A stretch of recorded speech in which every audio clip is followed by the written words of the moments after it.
Okay student, हम लोग resonance में क्या पढ़ रहे थे? How to write resonating structure, correct?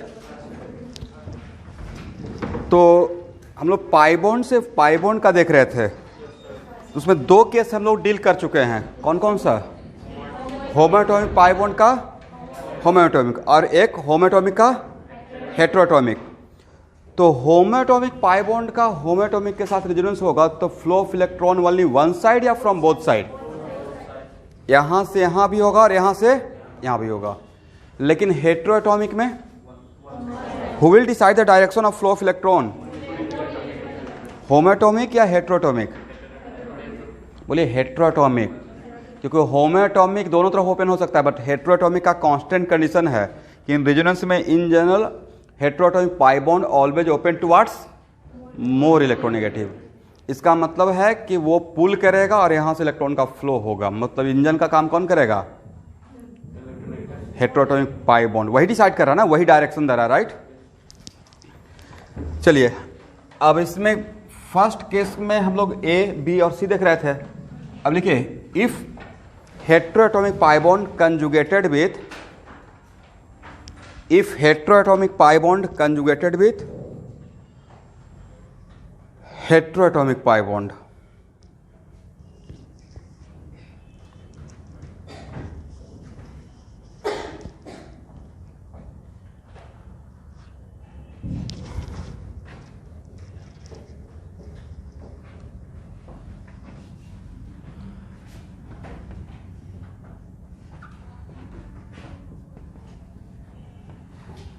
बोले दोनों डबल बॉन्ड के बीच में कितने का गैप है? Double bond, single bond, double bond, 1 का गैप। तो लुक्स लाइक कि both double bond are in conjugation. दोनों डबल बॉन्ड देखने से लग रहा है कंजुगेशन में है, बट देखने से लग रहा है कंजुगेशन में है और रेजोनेंस ही नहीं करेगा, तो क्या बोलेगा? इन कंजुगेशन या आउट ऑफ कंजुगेशन? तो बोलिए तुलसी बोरो, रेजोनेंस होगा या नहीं होगा? रेजोनेंस होगा या नहीं होगा? क्यों नहीं होगा?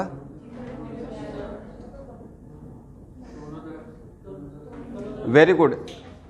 देखिए कितना छोटा सा बात से कितना बढ़िया बात हो गया। यहां देखिए सर, ए तो इधर ओपन होना चाहेगा और ए इधर ओपन होना चाहेगा। बैठिए।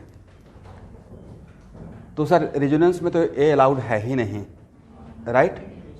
रेजोनेंस में मैं कल बड़ा बताया था ना कि ए अलाउड। मैंने कल जो छोटा छोटा पॉइंट बताए थे वो बहुत इंपॉर्टेंट पॉइंट था, और इसी को आगे चलकर मैं बोल दूंगा कि देखिए ए माइनस एम है और ए भी माइनस एम है। कौन सा एम? नाम सुने हैं ना, मेजोमेरिक इफेक्ट। तो इसी को बोल देंगे कि माइनस एम और माइनस एम आपस में रेजोनेंस नहीं करता है। आप उस टाइम पे पूछिए क्यों नहीं करता है सर? ए लॉजिक दे दूंगा, क्योंकि ए ऑब्वियसली हेटेरोएटॉमिक रहेगा, तो इस टाइप के ग्रुप को हम लोग माइनस एम ग्रुप बोलने वाले हैं। Minus mesomeric effect, right? तो माइनस एम और माइनस एम के बीच रेजोनेंस नहीं होता है, बट उसका हम लोग बेस यहां से ही रेडी करना शुरू कर दिया, करेक्ट? तो मेन की पॉइंट इज दैट कि heteroatomic pi bond always open towards more electronegative. तो ये भी ऑक्सीजन की तरफ, ये भी ऑक्सीजन की तरफ। बट यकीन मानिए अगर इस बात को आज हम लोग नहीं क्लियर करते तो आप लोग कमाल कर देते, बिल्कुल कमाल करते। इसको यहां लाते, क्योंकि आपको तो double bond, single bond, double bond दिखता, और उसके बाद खुशी का ठिकाना नहीं है। इसको यहां लाते, इसको यहां लाते, और एक बार इसको यहां लाते, एक बार यहां लाते, और टोटल आपको आरएस मिल जाता 3। बट यहां पे रेजोनेंस ही नहीं हो रहा है, राइट? इसका मतलब व्हाट द कंक्लूजन? इसलिए आज के बाद ये नहीं बोलना है कि पाई बॉन्ड, और अगर पाई बॉन्ड, दो पाई बॉन्ड के बीच में 1 का गैप रहेगा तो there must be a resonance, must be a may be resonance. उसमें 3 केस हो गया ना, होमो का होमो के साथ, होमो का हेट्रो के साथ, और हेट्रो का हेट्रो के साथ। उसमें हेट्रो और हेट्रो आपस में रेजोनेंस नहीं करेगा। एक लिखिए, if heteroatomic pi bond conjugated with heteroatomic pi bond,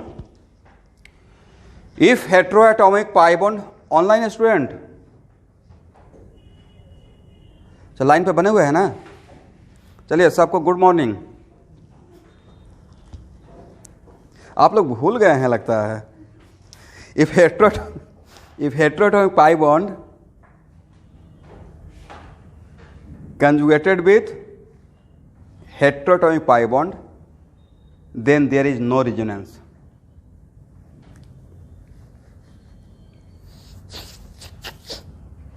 Then there is no resonance.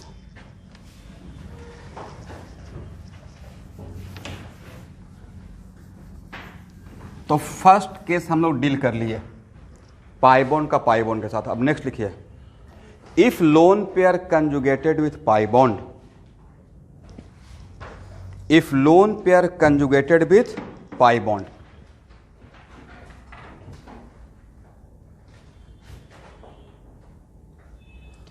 then flow of electron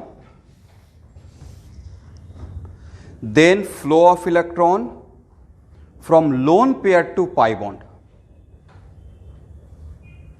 then flow of electron from lone pair to pi bond. अब देखिए, जहां पे lone pair to pi bond बोलकर छोड़ दिए, इसका मतलब फिर वहां पे ये नहीं पूछना है, ऐसा नहीं कि सर भूल गए हैं कि सर होमोएटॉमिक या हेटेरोएटॉमिक, मतलब this statement valid for both. ऐसे आप अपने खुद के लिए लिखना चाहें तो लिख लीजिए कि that pi bond can be homo as well as heteroatomic pi bond. That pi bond can be homoatomic pi bond as well as heteroatomic pi bond. तो देखिए, कल के क्लास में मैं एक एग्जाम्पल लिया था और आपको बताया था कि थोड़ा सा वेट कर लीजिए, अब आपको समझ में आ जाएगा. और दो सिस्टम के बीच में कंजुगेशन के लिए 1 का गैप होना चाहिए. इसको ऐसे पढ़ते हैं, lone pair single bond double bond, lone pair single bond double bond. तो if lone pair conjugated with pi bond, then flow of electron from where to where, lone pair to. तो पहले इस पाई बॉन्ड को open करें या यहां से start करें? बोल रहे हैं कि flow of electron starting from lone pair to pi bond. तो सर क्या फर्क पड़ेगा? आगे चल के फर्क पड़ जाएगा, इसलिए हर एक टर्म में कुछ बात है. इसका मतलब फ्लो ऑफ इलेक्ट्रॉन इस डायरेक्शन में नहीं होगा. कहां से होगा? यहां से होगा.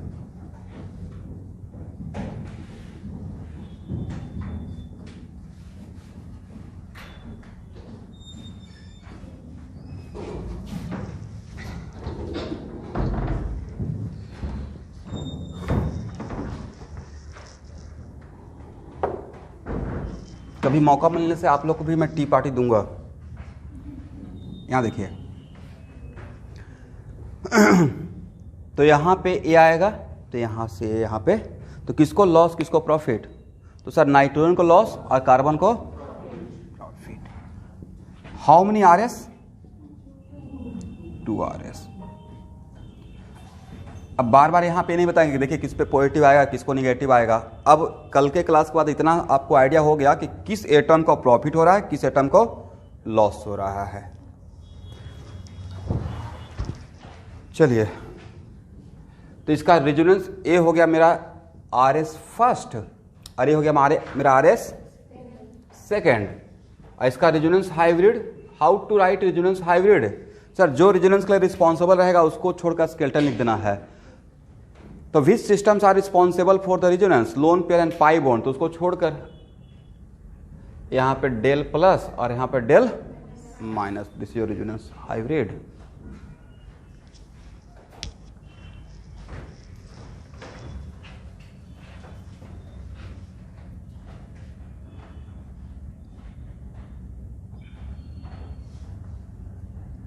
मान लेते हैं कि मेरा कोई एक एटम है जिसके पास एक से ज्यादा लोन पेयर है. कितना है? तो किसी भी एटम से, ये भी रेजोनेंस का रूल है, किसी भी एटम से एट ए टाइम एक से ज्यादा एरो नहीं स्टार्ट करेंगे. ऐसा नहीं कि 3 लोन पेयर है तो 3 एरो स्टार्ट कर दिए. कितना करेंगे? ए रेजोनेंस में अलाउड नहीं है. Even if this atom having more than 1 lone pair. Correct? लिखिए.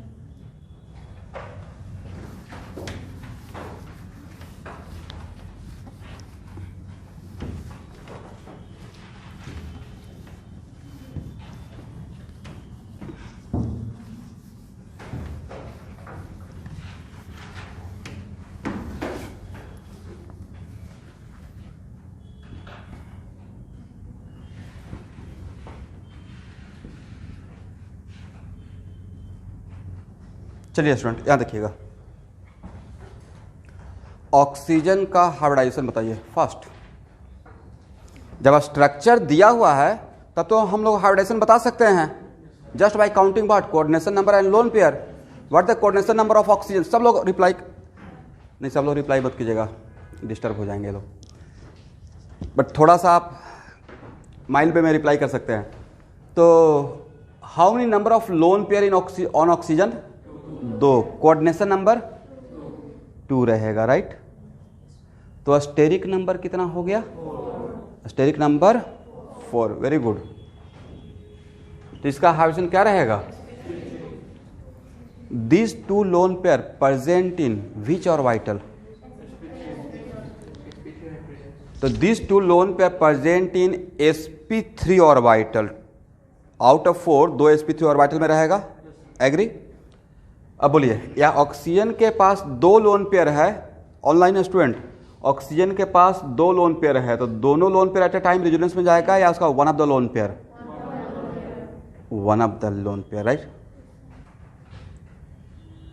ए यहाँ आएगा और ए यहाँ जाएगा, ठीक है। तो आपने रेजोनेंस में कितना लोन पेयर इन्वॉल्व किया, 1, तो बाकी एक तो अभी भी बचा हुआ रहेगा। यहाँ पे 2 था, आपने रेजोनेंस में 1 लोन पेयर दिया, राइट। और इसे प्रॉफिट हुआ और इसे लॉस हो गया। लिखिए लिखिए। तो मान लेते हैं कि अब क्वेश्चन पूछा जाएगा कि इस ऑक्सीजन का हाइब्रिडाइजेशन क्या है।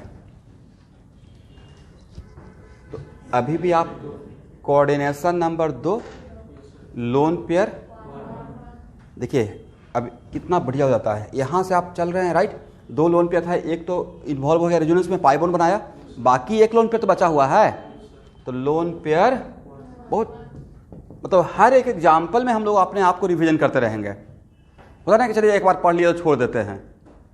ये अगर हैबिट हो गया कि हर एग्जाम्पल में आप सही से एकदम कॉन्सेंट्रेट होकर हर एक चीज़ को ऑब्जर्व करते हुए, तो एक बार पढ़ लीजिएगा तो दोबारा भूलने का बात ही नहीं है, यूज टू हो जाइएगा, राइट। तो coordination number 2 lone pair 1, steric number कितना हो जाएगा, तो the hybridization of this oxygen becomes what, sp2।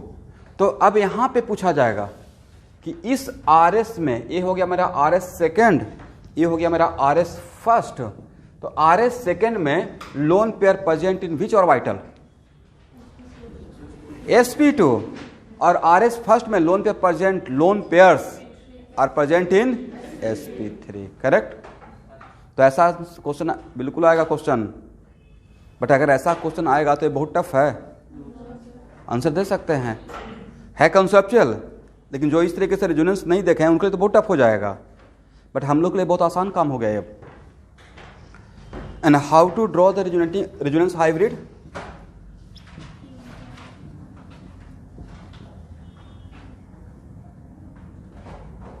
यहाँ पे डेल प्लस और यहाँ पे del minus, this your resonance hybrid.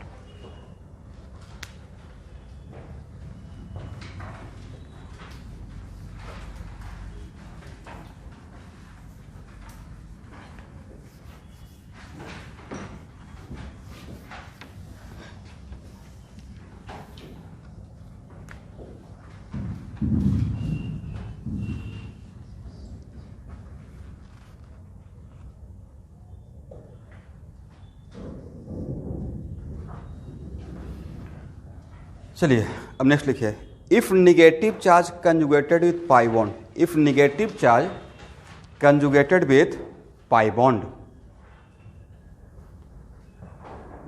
Then flow of electron, आगे का लाइन आप लोग,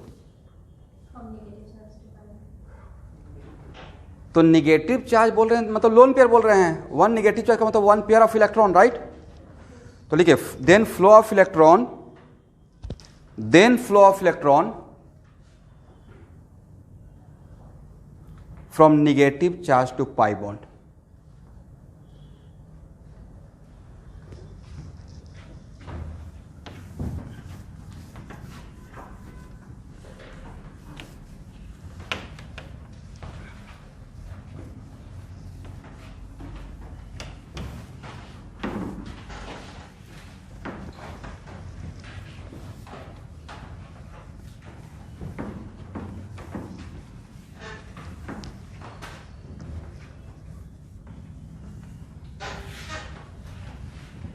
ओके, अब लिखिए,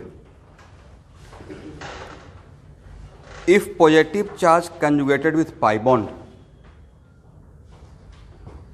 if positive charge conjugated with pi bond,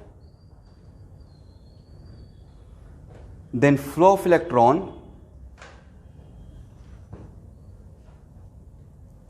from, आगे का लाइन आप लोग, पॉजिटिव चार्ज के पास इलेक्ट्रॉन रहेगा क्या? क्या बोलेंगे कि positive charge to pi bond, वहां पे इलेक्ट्रॉन है ही नहीं, इलेक्ट्रॉन डिफिशिएंट है. Then flow of electron from pi bond to positive charge, provided that pi bond should be of homoatomic pi bond, provided that pi bond should be of homoatomic pi bond. बोली मैंने ऐसा क्यों बोला? दो case लेते हैं.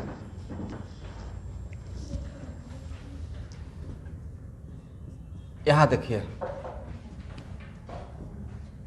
ध्यान से देखिएगा स्टूडेंट. हाँ,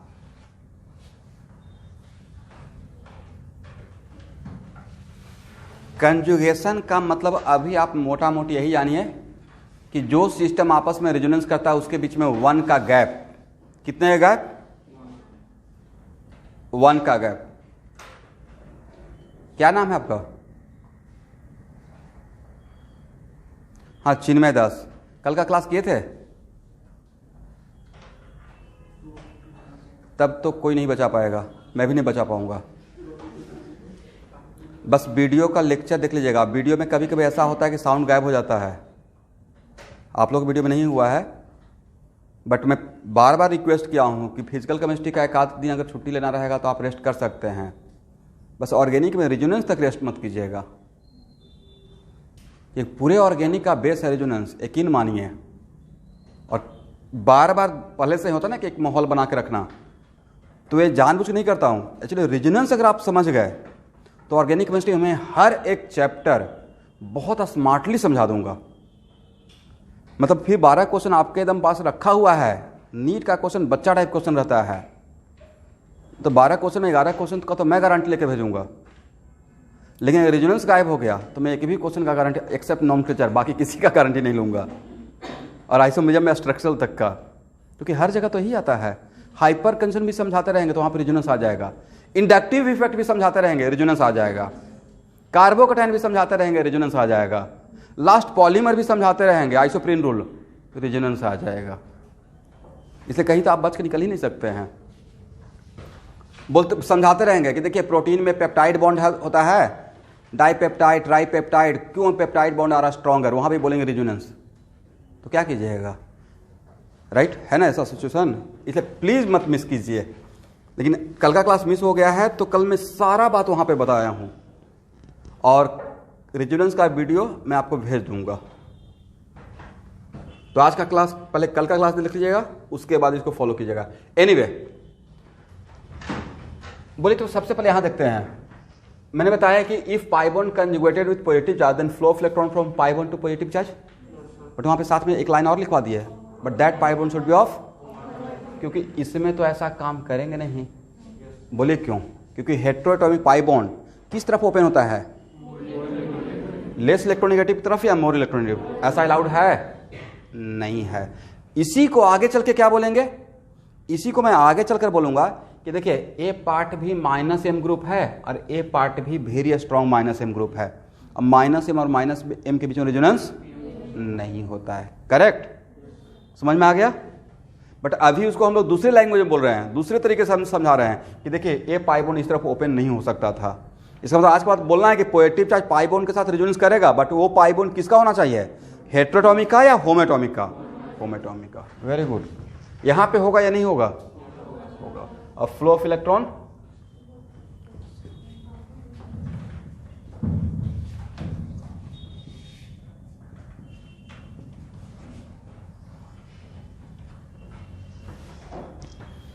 चलिए यहां देखिए तो कितना एरो इन्वॉल्व है. यहां से यहां तक कितना एरो इन्वॉल्व है? एक और पॉइंट यहां पे लिखेंगे. देखिए रेजोनेंस में in general at a time maximum 2 arrow लेते हैं। कितना? अब मिनिमम एक तो लेना ही पड़ेगा ना।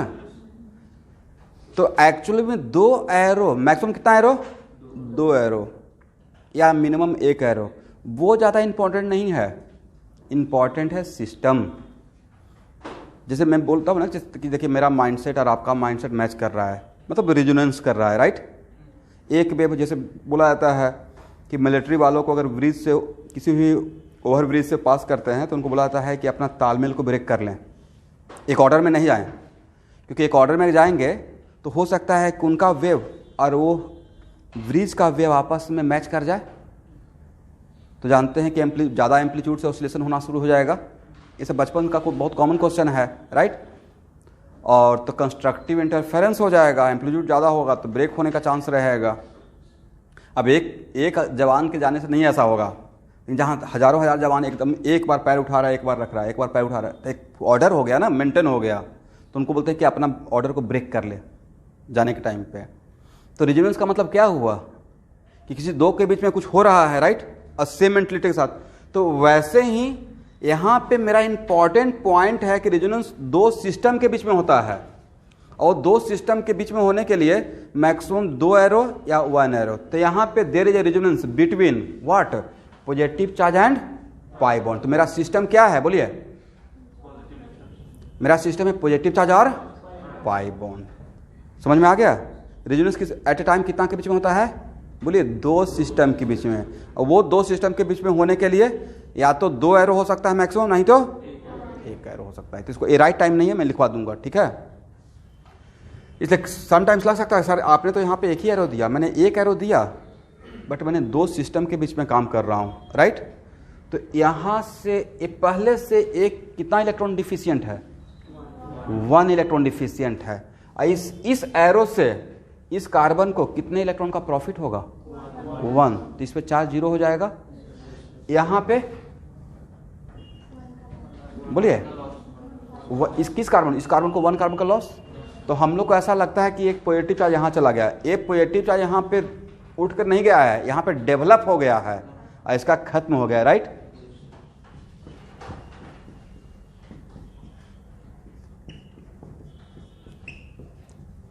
नोमेनक्लेचर तक आप लोग मुझे पकड़ सकते हैं, रिजोनेंस के बाद अगर क्लास 2 क्लास मिस कर दिए नहीं पकड़ पाइएगा, पक्का श्योर बोल रहा हूं।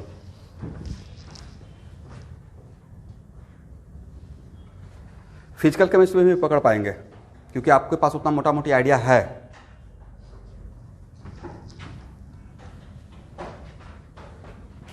तो बोलिए रिजोनेंस हाइब्रिड ड्रॉ करने के लिए जो रेजोनेंस के लिए रिस्पॉन्सिबल रहता है उसको छोड़कर, ठीक है। यहां पे 0 चार्ज, यहां पे पॉजिटिव, तो बीच का कैरेक्टर क्या रहेगा? Del plus del plus, correct. Del plus and del plus.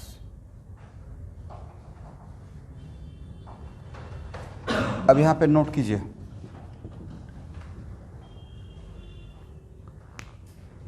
देखिए किसी भी 1, ध्यान पॉइंट नोटेड, किसी भी 1 RS में अगर 1 यूनिट पॉजिटिव चार्ज है तो ऑल RS में 1 यूनिट ही पॉजिटिव चार्ज रहेगा according to conservation of charge. और at the same time resonance hybrid में भी कितना रहेगा? इसका मतलब दिस डेल प्लस और दिस डेल प्लस, दोनों डेल प्लस मिलकर कितना प्लस? 1 unit positive charge. इसका मतलब आप यहाँ पे बोल सकते हैं कि सर यहाँ पे चार्ज हो गया half of the charge of proton, यहाँ पे इस डेल प्लस का 2 del plus equal to 1 unit positive charge, तो 1 डेल प्लस आप बता सकते हैं। तो लिखिए एक line, if any RS having 1 unit positive charge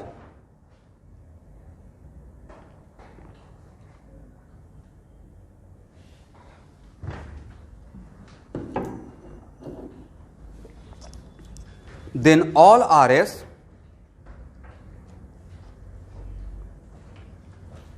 must have 1 unit positive charge. Then all RS must have 1 unit positive charge. At the same time, resonance hybrid also having 1 unit positive charge.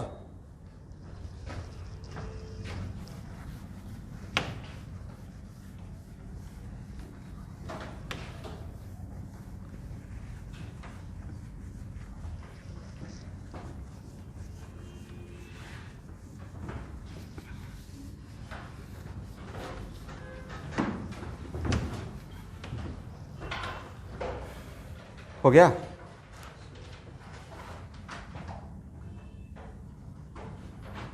एक और point लिखिए, if free radical conjugated with pi bond,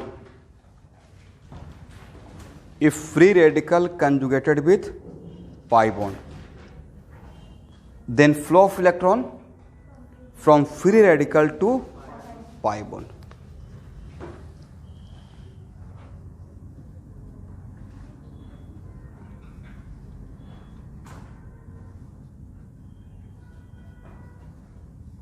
अच्छा, carbon पे अगर free radical बनता है तो carbon को लॉस हुआ है या प्रॉफिट हुआ है?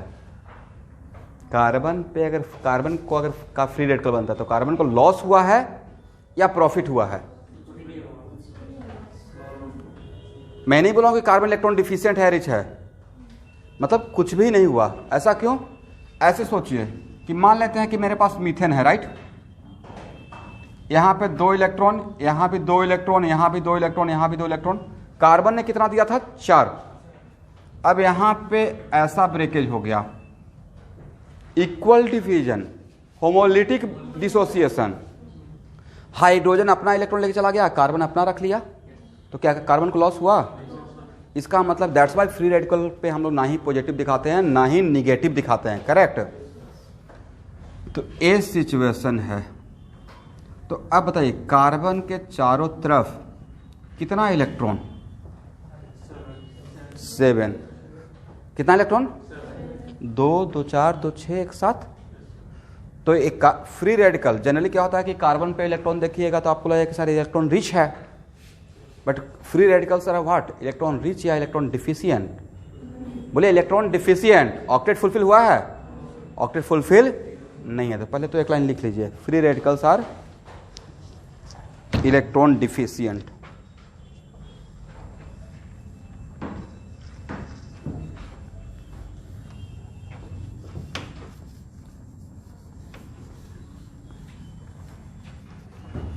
कभी कभी ऐसा लगता है कि आपको कोई कुछ दे रहा है, बट एक्चुअल में वो अपना काम कर रहा है, दे नहीं रहा है, वो एक्चुअली ले रहा है। समटाइम्स ऐसा होता है, वो फ्री रेडिकल के साथ बिल्कुल सूटेबल बैठता है। अब फ्री रेडिकल का मतलब, यहां देखिए एक इलेक्ट्रॉन है ना, तो मैंने सिर्फ how to write resonating structure के लिए स्टेटमेंट लिखवाया कि free radical conjugated with pi bond then flow of electron from where to where? Free radical to pi bond. और एक इलेक्ट्रॉन के लिए कंप्लीट एरो या हाफ एरो? Half arrow. तो यहां पे हाफ एरो, तो यहां भी तो हाफ एरो। एक कंप्लीट रहेगा, ये हाफ रहेगा, एक कंप्लीट रहेगा, सही लगेगा? नहीं रहेगा। और यहां पे हाफ एरो का मतलब क्या, जरा बताइए तो? मतलब यहाँ पे इस पाई बॉन्ड में 2 इलेक्ट्रॉन था, बट एक कार्बन अपना 1 इलेक्ट्रॉन लेके चल दिया, तो इसका 1 इलेक्ट्रॉन गया कहाँ? इंटरेस्टिंग है ना? तो एक्चुअल में इसका 1 इलेक्ट्रॉन यहाँ से 1 इलेक्ट्रॉन से बॉन्ड बनेगा क्या? कॉमन सेंस की बात है। तो सर आपने तो पढ़ाया इलेक्ट्रॉन डिफिशिएंट बॉन्ड, वो तो एक्सेप्शन टाइप का है ना, हर जगह पे तो B2H6 बनेगा नहीं, राइट? तो यहाँ पे एक बॉन्ड से तो एक इलेक्ट्रॉन से तो बॉन्ड बनेगा नहीं, तो एक ए दे रहा है, तो एक ए कार्बन भी देगा, राइट? और कौन सा इलेक्ट्रॉन देगा? ये वाला इलेक्ट्रॉन, करेक्ट? क्योंकि यहाँ पे ब्रेकेज हो गया, तो ये अपना इलेक्ट्रॉन ले लिया, राइट? और इसको ऐसे दिखाया जाता है। तो खुद कॉमन सेंस अप्लाई कीजिए कि यहाँ से 1 इलेक्ट्रॉन आ रहा था, 1 इलेक्ट्रॉन से तो कंप्लीट पाई बॉन्ड तो बनेगा नहीं, इसका दूसरा इलेक्ट्रॉन किसने दिया? एक कार्बन। कौन सा इलेक्ट्रॉन? This electron. तो सर इसको ऐसे क्यों नहीं दिखा देते हैं? तो ऐसे नहीं दिखाते हैं, दिखाने का तरीका नहीं होता है, हो यही रहा है कि ऐसे हो रहा है, बट हम लोग इसको रिजोनेटिंग स्ट्रक्चर ड्रॉ करने का टाइम पे ऐसे दिखाते नहीं हैं, बस समझते हैं कि 1 इलेक्ट्रॉन यहाँ से इसको मिल गया, करेक्ट? देखिए यहां से एक कार्बन कितना इलेक्ट्रॉन दे रहा है? एक। 1 इलेक्ट्रॉन से बॉन्ड बनेगा, एक इलेक्ट्रॉन और चाहिए, क्योंकि यहां के बाद मैंने स्ट्रक्चर में ऐसे ड्रॉ कर दूंगा। और अगर मैं यहां पे बात नहीं करता, यहां पे बिना इस बात को डिस्क्राइब किए हुए बस मैं स्ट्रक्चर ड्रॉ कर देता, आप लोग भी ड्रॉ करके आगे बढ़ जाते हैं। बट यहां पे रुकने का रिक्वायरमेंट है कि एक कार्बन एक्चुअल में इलेक्ट्रॉन दे रहा है या इलेक्ट्रॉन लिया है। लुक्स लाइक कि दे रहा है बट दे नहीं रहा है। अब ये इलेक्ट्रॉन ले ये अपना ऑक्टेट पूरा किया है। अब बताइए इस कार्बन के चारों तरफ कितना इलेक्ट्रॉन? काउंट कीजिए। 8। यहां पे था तो कितना था? 7। तो लग रहा है कि इलेक्ट्रॉन दे रहा था या ले रहा था? ले रहा था। बड़ा इंटरेस्टिंग है, राइट? इसे समटाइम्स जो दिखता है वो होता नहीं है, होता ये है, राइट? पर तो दिखाने का तरीका यही है, करेक्ट? तो नेक्स्ट क्वेश्चन सर, ये यहां से एक इलेक्ट्रॉन दे रहा है तो ऐसे दिखा देते, समथिंग लाइक दिस, क्योंकि ऐसे रेजोनेंस में नहीं दिखाना चाहिए। नहीं, ये तरीका सही नहीं है। ए डिफॉल्ट में कुछ चीजें समझना होता है, करेक्ट? लास्टली ऐसा ही होता है। आप लोग तो समझ गए ना कि एक्चुअली अंदर का बात क्या है। चलिए इसको क्रॉस कर दिए, इसको दिखाने का रिक्वायरमेंट नहीं।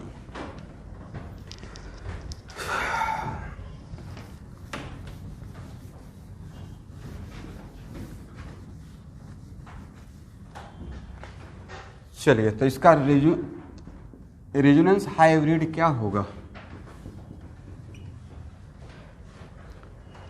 तो रेजोनेंस हाइब्रिड ड्रॉ करने के लिए क्या करते हैं? स्केलेटन और what is involving in resonance? A free radical and pi bond, free radical and pi bond. तो यहां तो रहेगा, यहां रहेगा। और बोलिए यहां पे फ्री रेडिकल है, यहां पे फ्री रेडिकल नहीं है, मतलब क्या करें? डेल रेडिकल मतलब डेल देके छोटा डॉट दे।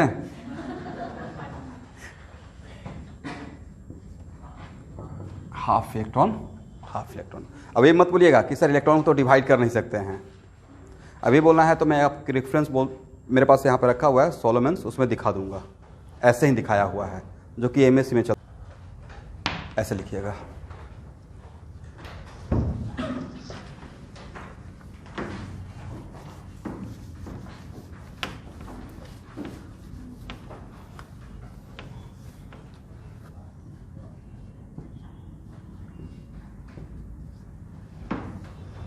बोले रेजोनेंस होगा? सर किसी को इलेक्ट्रॉन है ही नहीं, राइट? इलेक्ट्रॉन का फ्लो होना चाहिए रेजोनेंस में। और दूसरी बात, पहला तो कि सिर्फ आपको ऐसे दिखाने के लिए दिखा दिया, ऐसा पॉसिबल नहीं है कि एक ही मॉलिक्यूल में 2 कटायन कर दीजिएगा, क्योंकि कटायन होता है इंटरमीडिएट, और इंटरमीडिएट अपने आप में हाईली अनस्टेबल होता है, और 2 पॉजिटिव चार्ज मतलब हाईली अनस्टेबल सिचुएशन। लेकिन फिर भी आपको समझाने के लिए यहाँ पे रेजोनेंस हम लोग नहीं सोचेंगे, ठीक है? देखिए ये दोनों निगेटिव चार्ज के बीच में कितने का गैप है? कितने gap? Negative charge, single bond negative charge. और रेजोनेंस में अगर निगेटिव चार्ज इन्वॉल्व है तो इलेक्ट्रॉन का फ्लो कहां से होता है? एक पॉइंट लिखवाया हूं, if negative charge conjugated with pi bond then flow of electron from negative charge to. तो बताइए ए भी इलेक्ट्रॉन देना चाहेगा, ए भी देना चाहेगा, ऐसा रेजोनेंस में अलाउड है? नहीं अलाउड है, ठीक है?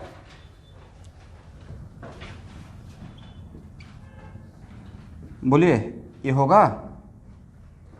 अगर इफ लोन पेयर और negative charge involve in resonance, तो निगेटिव चार्ज या लोन पेयर रेजोनेंस में रहता है तो इलेक्ट्रॉन का फ्लो कहां से स्टार्ट करते हैं? लोन पेयर से, नहीं तो निगेटिव चार्ज से। तो लोन पेयर का भी कैरेक्टर है रेजोनेंस में इलेक्ट्रॉन देने का, इसका भी कैरेक्टर है रेजोनेंस में इलेक्ट्रॉन देने का, बट ऐसा रेजोनेंस में अलाउड नहीं है।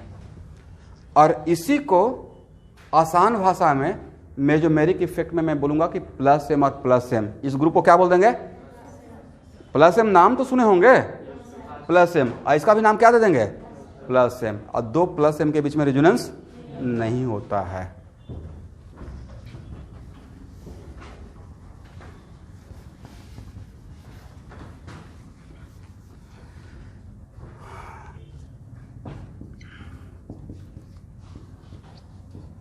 रेजोनेंस होगा? बिल्कुल होगा, बहुत ज़्यादा होगा, होगा और बहुत ज़्यादा होगा। If positive charge conjugated with loan, देखिए पॉइंट बना लीजिए, कल का जहाँ पे बताया था किसके किसी जो रेजोनेंस होता है वो देखिए, तो एक लिस्ट दिए थे, उसमें लोन पेयर और पॉजिटिव चार्ज होगा। और किसके किसके नहीं होता है वो भी दिया था, उसको मैं यहाँ पे दिखा रहा हूँ, right. If lone pair conjugated with positive charge, if lone pair conjugated with positive charge, then तो ऑब्वियसली इसके पास तो इलेक्ट्रॉन है नहीं, तो फ्लो ऑफ इलेक्ट्रॉन तो यहां से ही होगा। Then flow of electron from lone pair to positive charge. इसको ऐसे पढ़ते हैं, lone pair single bond positive charge. तो इन दोनों के बीच में कितना गैप है? 1 का गैप है।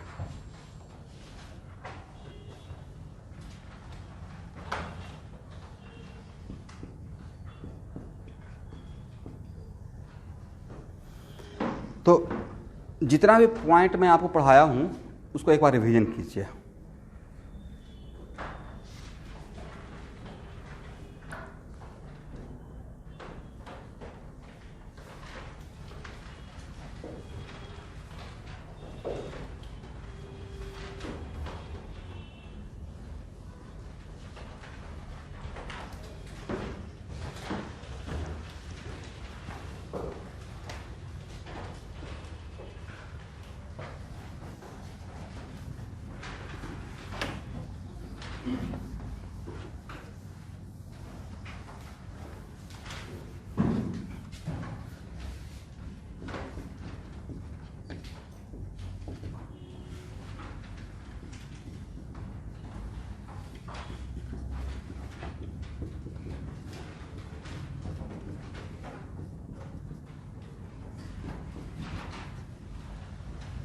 चलिए, ऑनलाइन स्टूडेंट और ऑफलाइन दोनों, ड्रॉ ऑल रेजोनेटिंग स्ट्रक्चर,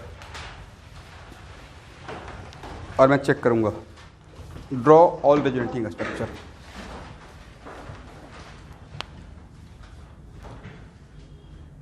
अब अभी से अगला 2 क्लास तक 3 क्लास तक सिर्फ रेजोनेटिंग स्ट्रक्चर का, मुझे इसमें इतना ही पढ़ाना था। अभी सिर्फ रेजोनेटिंग स्ट्रक्चर आप लोग से ड्रॉ कराएंगे।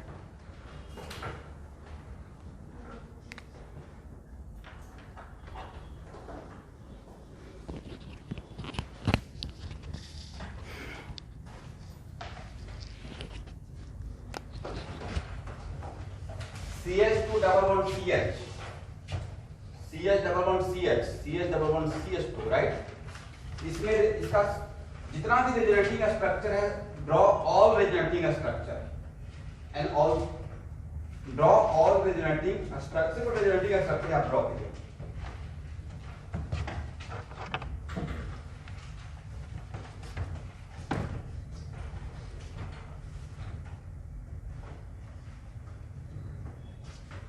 और अभी इस बात का वेट मत कीजिएगा या नहीं डरना है कि सही होगा या गलत होगा, मुझे वही आपको सिखाना है।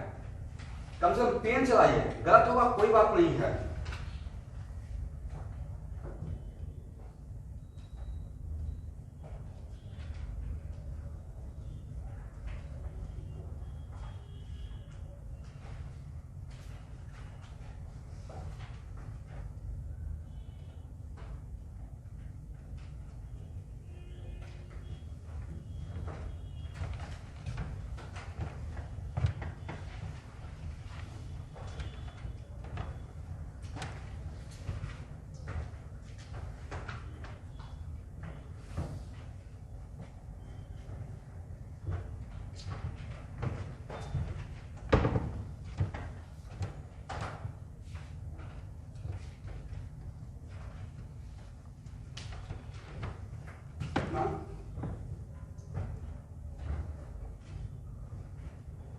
ये आंसर आयुष का है।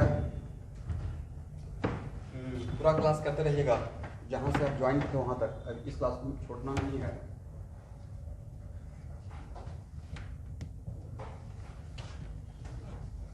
एंड कीप इन माइंड कि जेईई मेन निकालना है जनवरी में, ठीक है।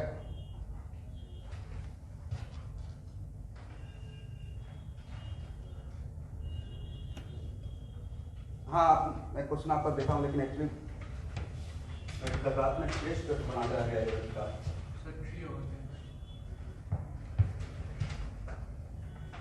फाइव किल का आंसर है।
सबसे बड़ा मिस्टेक है, देखिए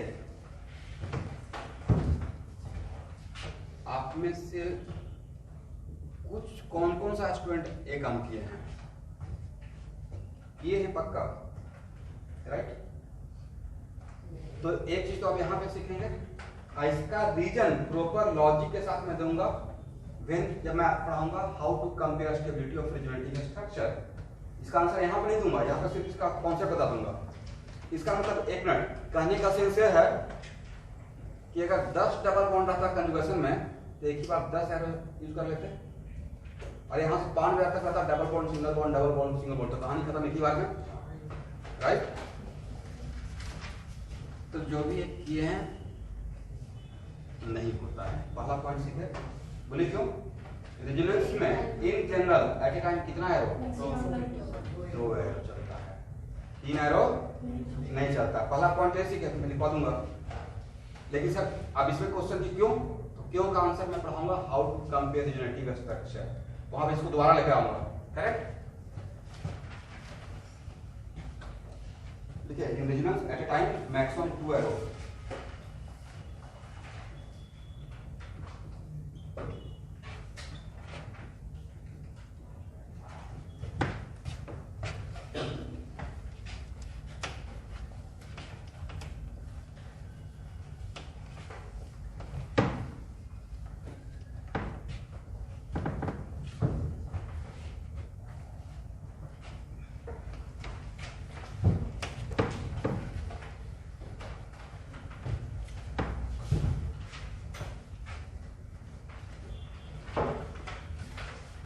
चलिए यहां देखिए।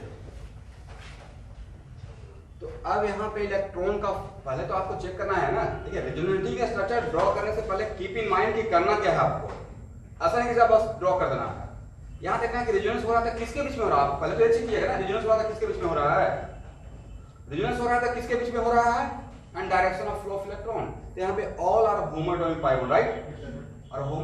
और if all are homoatomic pi bond then direction of flow of electron sir left से राइट भी होगा, राइट से लेफ्ट भी होगा। पहले तो आपको यही मैं 2 पॉइंट लिखवाया था।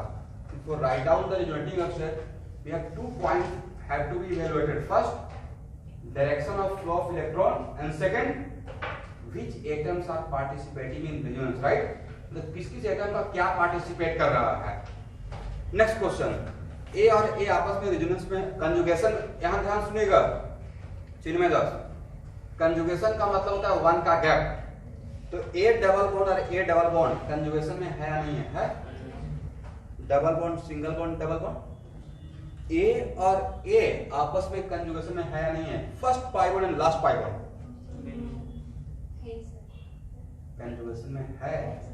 कंजुगेशन का मतलब ये होता है कि जो इस सीक्वेंस को सेटिस्फाई करता है, double bond single bond double bond single bond, इस तरीके से अगर सेट कर जाता है तो उसको भी आप कंजुगेशन मानिएगा, because conjugation does not depend on distance. Conjugation का मतलब क्या, सिर्फ वन का गैप पे या वन का गैप पे कंटिन्यूअस फॉर्म में। इसका मतलब है कि यहां देखिए, अगर ये सेटिस्फाई कर रहा है, ये अगर सेटिस्फाई कर रहा है, राइट, डबल बॉन्ड ऐसा logic, double bond single bond double bond, ये आपस में कंजूशन में है। वन के गैप पे अगर आपको सिस्टम मिलता है, वन के गैप पे होते हुए, वो गैप सिर्फ एक ही नहीं हो सकता है, बहुत सारा ऐसा वन का गैप मेंटेन करते हुए, तो ये यार एक कंजूशन में है। फिर इसके लिए काम करते हैं, double bond single bond double bond single bond double bond. इसका मतलब this two pi bonds are also in conjugation. क्या बोलिए आसान भाषा में, कंजुगेशन का मतलब सिर्फ दो ही पाई बॉन्ड आपस में कंजुगेशन में रहेगा, या दो से ज्यादा पाई बॉन्ड डबल बॉन्ड भी आपस में कंजुगेशन में रह सकता है। और उसके लिए क्या होना चाहिए सर, दो पाई बॉन्ड के बीच में अगर 5 पाई बॉन्ड है और कंजुगेशन में है, तो हर पाई बॉन्ड के बीच कितना गैप मेंटेन कर दीजिए, one gap one gap one gap. तो उस केस में हर पाई बॉन्ड एक दूसरे के साथ क्या हो जाएगा, कंजुगेशन हो जाएगा। तो समझ में आ गया, कंजुगेशन का मतलब सिर्फ एडजेसेंट वाला या दूर तक भी रह सकता है, बट क्या मेंटेन होना चाहिए, double single double single double single. इसको बोलते हैं कंजुगेटेड। क्या बोलते हैं, कंजुगेटेड सिस्टम। करेक्ट। इसको अपने भाषा में लिख लीजिए।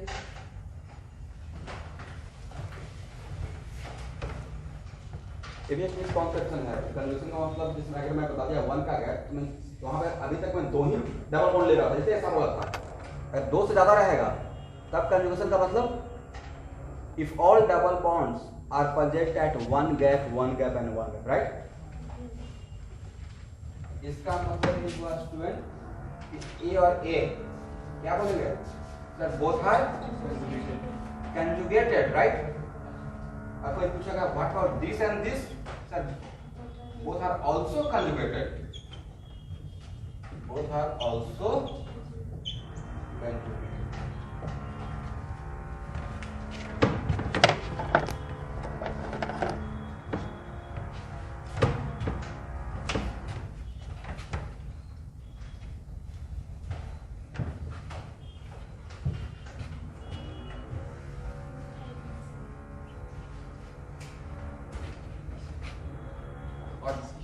प्लीज कॉन्सेंट्रेट कीजिएगा कि मैं एरो को कैसे लेकर चलता हूं, ठीक है।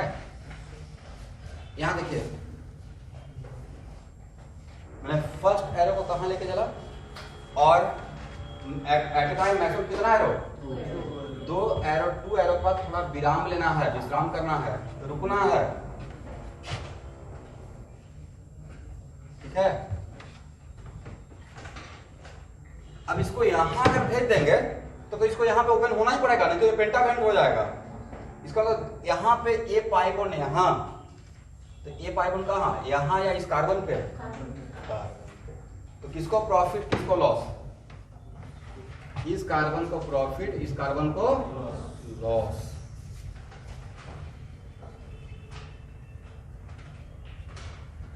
और इस कार्बन को नो प्रॉफिट,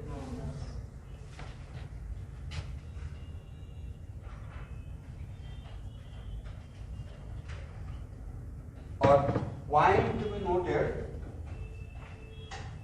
हियर, एक बार इस डायरेक्शन में चल दिए, कहां पे, from to left to right, तो लास्ट तक चलना है, ऐसा नहीं बीच रास्ते से लौट जाना है, कहां तक, लास्ट तक। अब next point, if negative charge conjugated with pi bond then flow of electron fast, negative charge to pi bond। तो अब ये निगेटिव चार्ज इसके साथ भी कंजुगेशन में है, इसके साथ भी कंजुगेशन में, बट आपको अभी पीछे नहीं आना है, you are moving from left to right, तो लास्ट तक राइट तक जाना है, राइट। ये तो पॉइंट लिखवा दिया, if negative charge conjugated with pi bond then flow of electron from, मैं इसके रेस्पेक्ट में बात कर रहा हूं, ठीक है। ये यहां, तो ये कहां,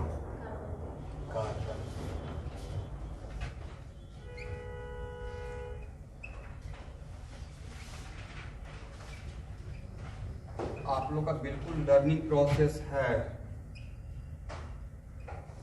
जाके जितना भी स्ट्रक्चर क्लासरूम में डील करते हैं उसको ड्रॉ करना है।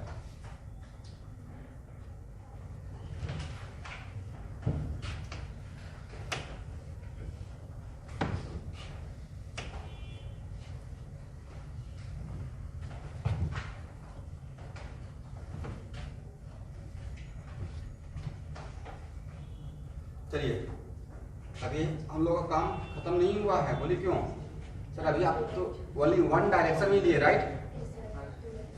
अब यहाँ पे रुकना है नहीं। CH2 double bond CH minus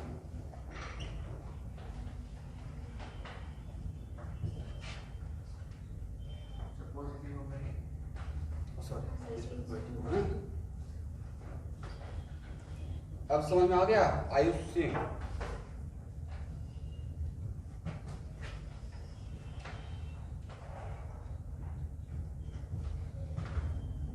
तो अब बताइए how many RS?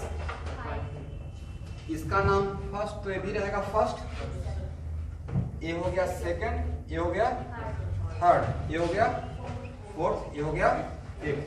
Total R is equal to what? Total R is equal to 5। तो यहाँ से क्या सीखे? दो बातें यहाँ से हम लोग सीखे हैं।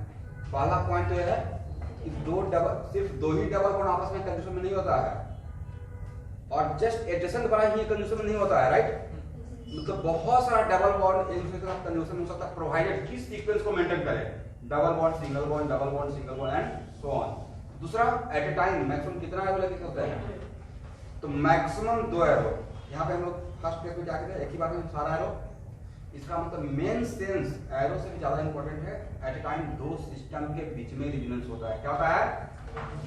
दो सिस्टम के बीच में रेजोनेंस। तो किसी के बीच में होगा ना, अकेले रेजोनेंस होगा या दो सिस्टम के बीच में होगा? दो सिस्टम।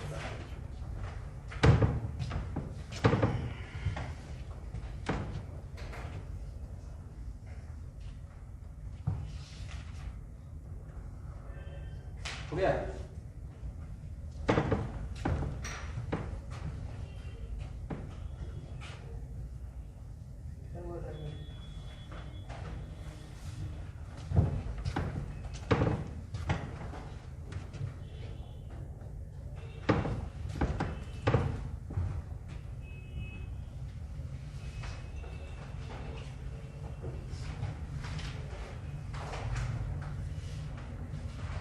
चलिए, write out the resonating structure first.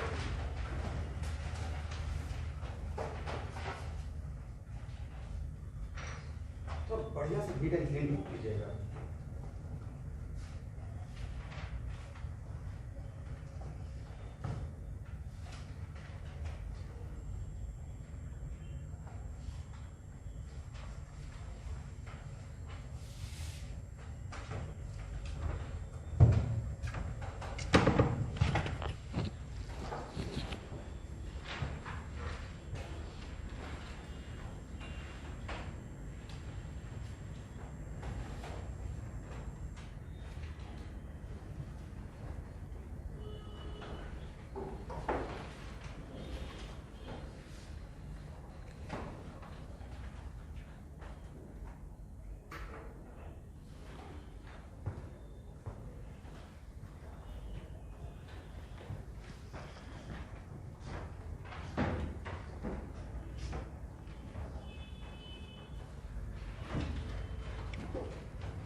Very good.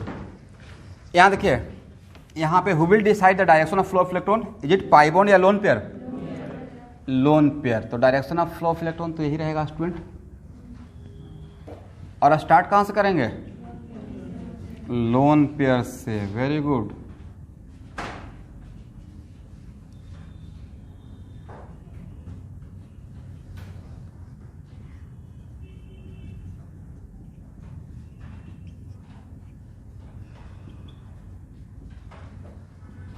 किसको लॉस, किसको प्रॉफिट, नाइट्रोजन को लॉस।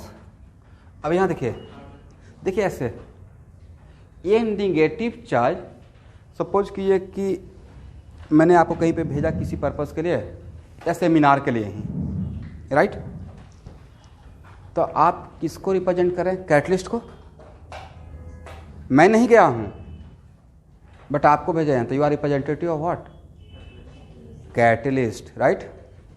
तो ये निगेटिव डेवलप हुआ है, वो निगेटिव किसके वजह से डेवलप हुआ है, नाइट्रोजन का ने अपना लोन पेयर दिया, लॉस किया, और तब यहाँ पर इसको प्रॉफिट हुआ। तो नहीं था कि निगेटिव आया है इस नाइट्रोजन का रेजोनेंस करने से, देने से इलेक्ट्रॉन, राइट। तो नहीं था कि सर ये निगेटिव चार्ज तो नाइट्रोजन का रेजोनेंस का रिप्रेजेंटेटिव ही रहा।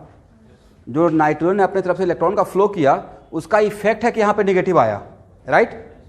ये निगेटिव इसके साथ रेजोनेंस में है या नहीं है, और निगेटिव था किसका, नाइट्रोजन का। तो इस तरीके से मिलाकर क्या बोल सकते हैं कि सर ये लोन पर इसके साथ भी कंजुगेशन में है। कंजुगेशन का मतलब सिर्फ ओनली वन गैप या एक सीक्वेंस ऐसे पढ़ते हैं, lone pair single bond double bond single bond double bond, right. इसका मतलब this lone pair is it only conjugated with only one pi bond या only one double bond, it is conjugated with both double bond, right. इसका मतलब conjugation does not depend on what, distance, provided extended conjugation present हो। तो लिखिए एक line कहीं पर लिख लीजिए, conjugation does not depend on distance.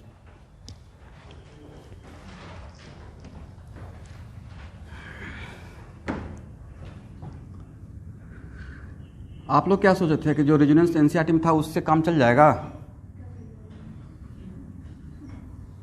वो तो एनसीईआरटी केमिस्ट्री का ऐसा है कि एक दो चार क्वेश्चन आ जाता है तो इतना ना हाइप होता है कि एनसीईआरटी से क्वेश्चन आ गया, right. It is just a syllabus, nothing else.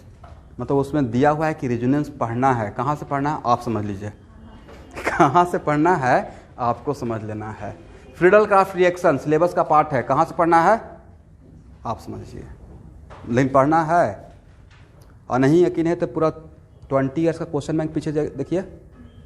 पता है ना कि पहले नीट का सब्जेक्टिव एग्जाम भी होता था, पहले सारा एग्जाम तो सब्जेक्टिव ही होता था। हाईटेक कहाँ था पहले इंडिया, जब 2000 से पहले अगर जाइएगा तो सारा एग्जाम क्या होता था, नीट का भी प्रीलिम्स होता था, पता है कि नहीं, जिसका नाम था AIPMT, उसका प्रीलिम्स होता था और मेन होता था। आप लोग क्वेश्चन बैंक फॉलो करते हैं, उसमें लिखा हुआ नहीं देखते, प्रीलिम्स, राइट, मेन। इसका मतलब क्या है, सब्जेक्टिव एग्जाम। कितना बढ़िया टाइम रहा होगा कि आप तुक्का लगा के पास कर ही नहीं सकते हो। सब्जेक्टिव एग्जाम का ही खासियत है ना कि एकदम step resonate write down the resonative, तो वो भी आपको पता है नहीं पता है। तो रियल टैलेंट फिल्टर हो जाता था, अभी भी रियल टैलेंट ही जाता है, मैं नहीं बोल रहा हूँ, बट सब्जेक्टिव एग्जाम के टाइम पे तो बिल्कुल ऐसे लिखना ही पड़ेगा, हाई प्रैक्टिस रहेगा, स्टेप बाय मार्किंग। बट अभी पॉपुलेशन इतना हो गया है, टाइम के साथ एडॉप्ट भी करना चाहिए। देखिए टाइम के साथ एडॉप्ट नहीं करते तो इतना कोरोना के टाइम पे हम लोग क्लास ले पाते, इतना मैं क्रिटिसाइज़ करता था व्हाट्सएप का, किसी को देखता था व्हाट्सएप लाते हुए तो बोले क्या एकदम आप लगे हुए हैं। लेकिन आज के डेट में मैं ही बोलता हूँ कि एक्टिव रहिए व्हाट्सएप पे, लेकिन मैं ये बोलता हूँ कि कैटलिस्ट से ग्रुप का मैसेज देखिए, ये नहीं बोलता हूँ कि एक्टिव रहिए, बाकी सबको ब्लॉक करके रख दीजिए अगले 6 मंथ के लिए। बस अपने पेरेंट्स, अपने कुछ अच्छे फ्रेंड जो पढ़ने वाले हैं आपके साथ जो तैयारी करते हैं, नहीं, गुड फ्रेंड बहुत रिक्वायर्ड है, क्योंकि वो आपको इमोशनल सपोर्ट भी देगा, लेकिन पढ़ने वाला, बाकी फालतू बात करने वाला नहीं कि हाँ वो बैठा हुआ है सारा कोचिंग का इन्फॉर्मेशन आपको दे रहा है, इस कोचिंग में ये चैप्टर खत्म हो गया। मतलब ऐसा हवा में माहौल, कुछ स्टूडेंट ऐसा हवा में माहौल बना के रखेगा ना, माहौल एकदम बना के रखता है, मेन काम नहीं कर रहा है रिवीजन करने वाला, वो सिर्फ माहौल बना रहा है, सारा इन्फॉर्मेशन है, तो वो सब बेकार होता है। तैयारी का मतलब होता है एक, देखें क्या उसको बोलते हैं, लिजर्ड, छिपकली, तो बिल्कुल छिप कर और अपने टारगेट पे स्ट्राइक करता है। स्टूडेंट का वही रहना चाहिए, अपना एकदम बिल्कुल किसी को दिखा, तैयारी के टाइम पे आप अपने आप को हाइप मत कीजिए, मैं बहुत ज़्यादा जानता हूँ, एकदम शांत माइंड से, क्योंकि एक बार यहाँ डिस्टर्ब हो गए, अगर यहाँ पे चढ़ गया ना दिमाग में कि मैं बहुत तेज हूँ, तो वहाँ से ही डिग्रेडेशन शुरू होता है। ऑलवेज सीखने का मतलब हम लोग आज तक सीख रहे हैं। अगर मैं जिस दिन ये सोच लूँगा आई एम द बेस्ट, मतलब वहाँ पे मेरा फुल स्टॉप हो गया ना, बेस्ट हो गए, राइट। अब तो कुछ नया चीज़ आएगा तो मेरा तो ईगो रहेगा कि नहीं, एक तो मैं नहीं पढ़ाता हूँ तो नहीं होगा। मैं बहुत इंटरेस्ट से सीखता हूँ और हर एक साल क्वेश्चन में कुछ नया बात रहता है, तो उसको इतना बढ़िया से सारे बैच में डिस्क्राइब करता हूँ। जैसे फॉर एग्जांपल पाई बॉन्ड का बॉन्ड 1 आया था, सिग्मा बॉन्ड का हाफ आया था एक में एमओटी में, वो एक बिल्कुल नया बात था। पाई बॉन्ड का अलग निकालते हैं, सिग्मा बॉन्ड, ठीक है। उस पर मैं जानता था लेकिन ध्यान नहीं गया था। एक बार देखा कि अच्छा ये भी तरीका हो सकता है, क्योंकि लर्निंग प्रोसेस है ना, 3 लोगों का ऑलवेज चलता है, लाइफ टाइम तक चलना भी चाहिए। किसका? डॉक्टर, टीचर और वकील। जितना पुराना उतना एक्सपीरियंस। देखते हैं डॉक्टर का जितना ये होता है उसका डिमांड उतना ही एक्सपीरियंस हो गया, क्योंकि इतना ना केस डील कर चुका है कि उसके लिए यूज्ड टू हो जाता है। मेरा खुद पढ़ाने का 2010 में नोटबुक में जितना रहता था उतना ही बात बोलते थे। अब पढ़ाते और डीकेसी ना बहुत सारा क्वेश्चन बनाते चीज़ों को अब छोटा छोटा तोड़ कर करता हूँ। हो सकता है आज से 5 साल पहले का देखिएगा तो ऐसे लिखवाता ही नहीं था कि कौन कौन रेजोनेंस करेगा। अब क्या होगा, उसको एकदम कंक्लूड करता हूँ, कंक्लूजन कि अच्छा यहाँ ऐसे बताने से बच्चे एक बार पकड़ लेंगे, एक बार में मैं बोलूँगा कभी नहीं भूल पाएंगे। तो कंटिन्यूअस प्रोसेस है, दिस इज कॉल्ड प्रैक्टिस।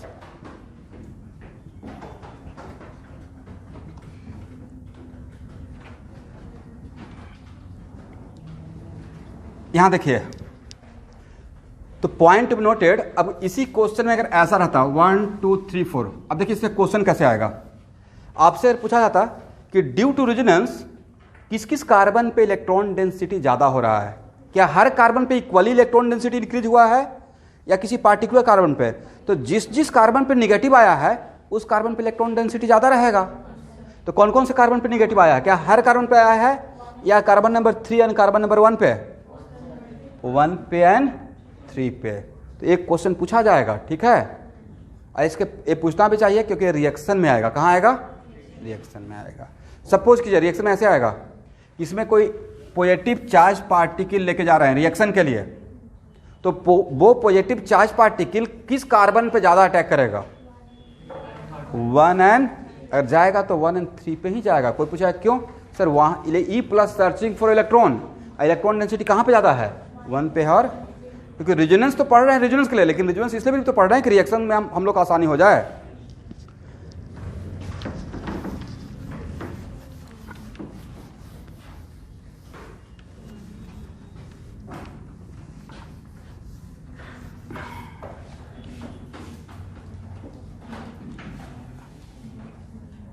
बोलिए क्या पूछे?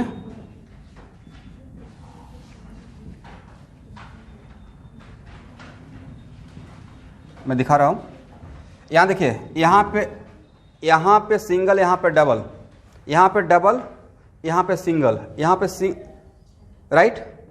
तो इस तरीके से देखिएगा तो आपको नहीं लगता कि हर जगह पे पार्शियल डबल बॉन्ड हो जाएगा? यहां भी पार्शियल डबल बॉन्ड रहेगा, यहां भी पार्शियल डबल बॉन्ड रहेगा, यहां भी पार्शियल डबल बॉन्ड रहेगा, यहां भी पार्शियल डबल बॉन्ड रहेगा। और यहां पे क्या, कौन सा चार्ज रहेगा? Del plus. और यहां पे क्या रहेगा? Del dash minus, del dash minus, क्या रहेगा?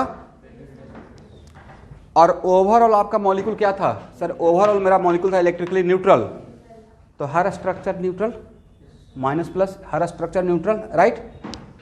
तो इसका मतलब है कि 2 डेल डैश माइनस किसके बराबर रहेगा? डेल प्लस के बराबर रहेगा, करेक्ट।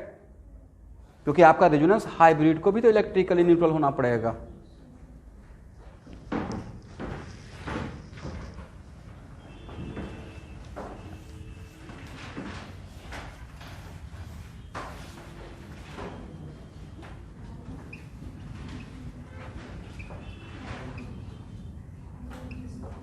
चलिए first draw all resonating structure. First